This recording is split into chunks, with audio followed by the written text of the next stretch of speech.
ఈ రాష్ట్రంలో చంద్రబాబు నాయుడు గారి నాయకత్వంలో కూటమి ప్రభుత్వం ఏర్పడి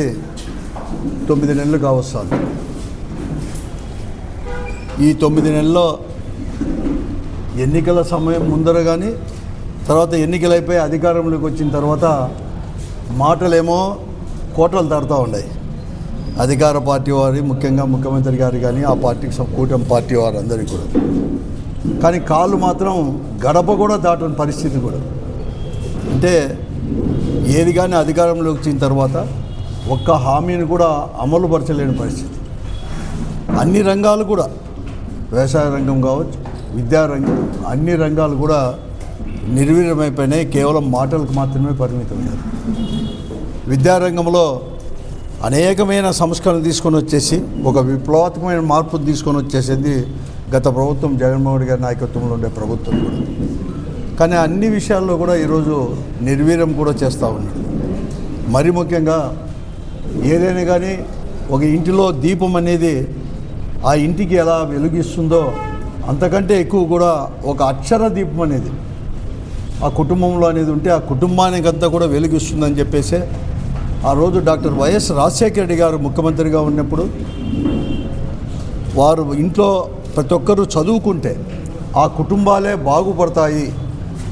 స్వశక్తితోనే వారు కూడా ఎదుగుతారు, కుటుంబాలను కూడా బాగుపడతాయని చెప్పేసి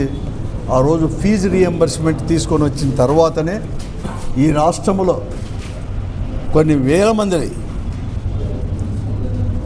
ఎక్కువ ఉన్నతమైన చదువులు, ముఖ్యంగా డాక్టర్ కోర్సులు కావచ్చు, ఇంజనీరింగ్ కోర్సులు కానీ,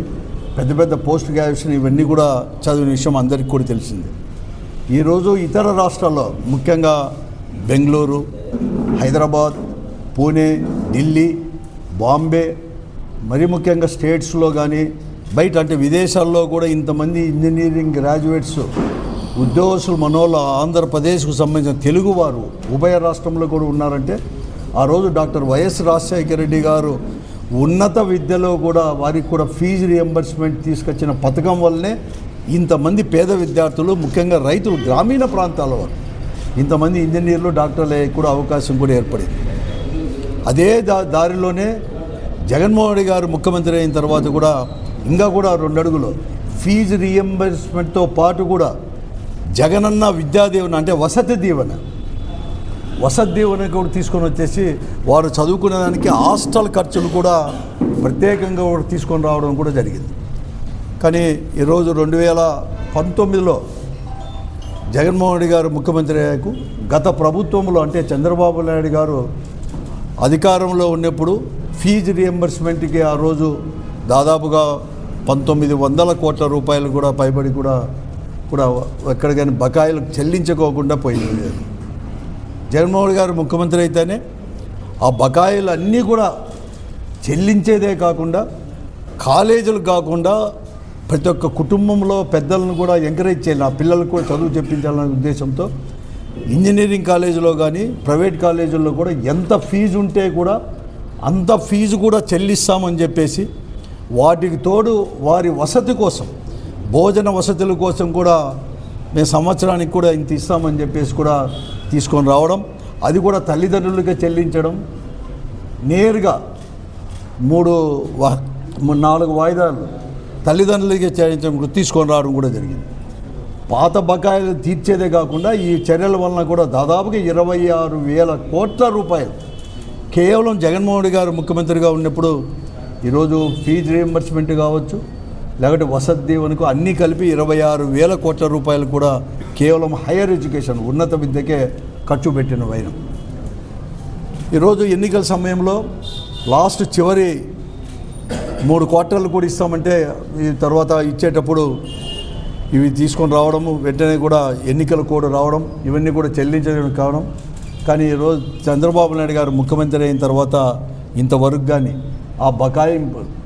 కేవలం ఒక 700 కోట్లు అనుకున్నాను, 3,900 కోట్లకు గాను 700 కోట్లు అంటే ఇప్పటికి కూడా 3,200 కోట్ల రూపాయలు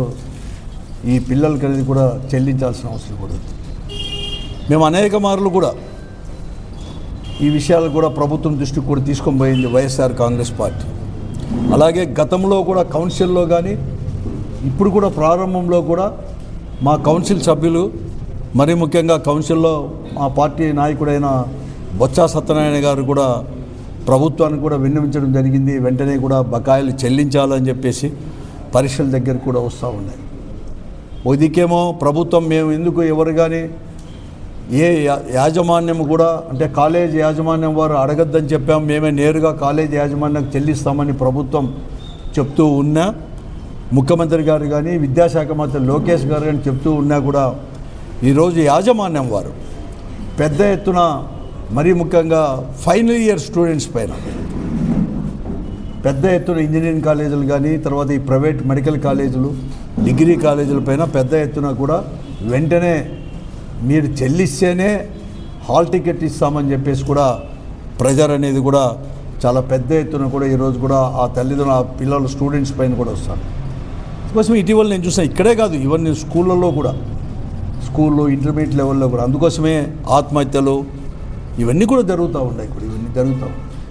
కాబట్టి ఈరోజు మరొక మారు కూడా ఎన్ని మార్లు ప్రభుత్వం విన్నవించినా కూడా ఎక్కడ కానీ ప్రభుత్వంలో ఎక్కడ కానీ ఆ చలనం అనేది కూడా రాలేదు. కాబట్టి వారిది అనేది కూడా ఈరోజు పెద్ద ఎత్తున కూడా మేము అనేది కూడా ఫీజు పోరుబాట అని చెప్పి వైఎస్ఆర్ కాంగ్రెస్ పార్టీ ఆధ్వర్యంలో ఈ నెల 12వ తేదీ బుధవారం కూడా చేయాలని చెప్పేసి కలెక్టరేట్ దగ్గరికి పోయి పెద్ద ఎత్తున ర్యాలీ ద్వారా కూడా కలెక్టరేట్ దగ్గర పోయి అక్కడ ఒక మెమరాండం ఇచ్చి వెంటనే కూడా ఈ ఫీజులు బకాయిలన్నీ కూడా చెల్లించాలని చెప్పేసి పోరుబాట ధర చెల్లించాలని చెప్పేసి పార్టీ కూడా నిర్ణయం కూడా తీసుకుంది. ఇదే కాదు ఈ పోరుబాటలో ఉదయం 10 గంటలకు జిల్లా పరిషత్ దగ్గర అనంతపురం జిల్లా పరిషత్ దగ్గర ఉండే వైఎస్ఆర్ విగ్రహం దగ్గర నుంచి ప్రారంభమవుతుంది బుధవారం 12వ తేదీ. అదే కాకుండా ఆ రోజు మా పార్టీ ఆవిర్భావ దినోత్సవం కూడా అక్కడే ఆవిర్భావ దినోత్సవం జరుపుకొని 10 గంటలకల్లా కూడా అక్కడ ర్యాలీ ద్వారా కూడా మేమందరూ కూడా పోయేసి జిల్లాలో ఉండే పార్టీ వాళ్ళందరూ కూడా పోయి కలెక్టర్ ఆఫీస్ పోయి